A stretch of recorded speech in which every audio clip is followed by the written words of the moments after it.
রাস্তায় ম্যাক্স চুপচাপ বসে আছে। তার দৃষ্টিতে ভালোবাসা। সে অপলক চেয়ে আছে লুনার দিকে। লুনার গায়ে ফুলের সাজ, সকালে সূর্যের আলো পড়ে তাদের চারপাশে এক মায়াবী ছায়া তৈরি করছে। সূর্য অস্ত যাচ্ছে। ছোট কুকুরটি এখন রাস্তার ধারে পরিশ্রম করছে, মাথায় বাঁধা ছেঁড়া কাপড়, শরীর ভেজা ঘামে। সেই গাড়ি ঘুরছে, ভারী বস্তা টানছে। চারপাশে লোকজন তাকে কেউ খেয়ালই করছে না, কিন্তু তার চোখে অদম্য সংকল্প। রাতের বেলায় এক মৃদু আলোয় ম্যাক্স বসে টাকা গুনছে। প্রতিটি কয়েন সাবধানে রেখে দিচ্ছে এক কাচের জারে, যেটি সে গুনিয়ে রাখে তার ভালোবাসার জন্য। জানালা দিয়ে চাঁদের আলো ঢুকছে ঘরে, তার মুখে আশা আর ভালোবাসা। ওনার জন্য উপহার কিনতে, তার চোখে অশ্রু, এই আনন্দের কান্না। তার জন্য এই মুহূর্তটাই সবচেয়ে মূল্যবান।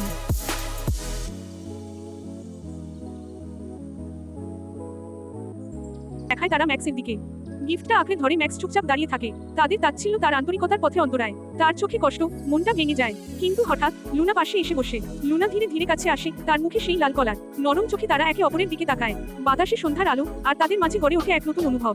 ম্যাক্স আর লুনা এখন পাশাপাশি হেঁটে চলে গ্রামের পথ ধরে, সূর্যের শেষ আলোয়। তাদের লেজ একে অপরকে ছুঁয়ে আছে। দূর থেকে অন্যরা তাকিয়ে দেখে, কিন্তু এবার চোখে বিস্ময়। ভালোবাসা জয়ী হয়েছে।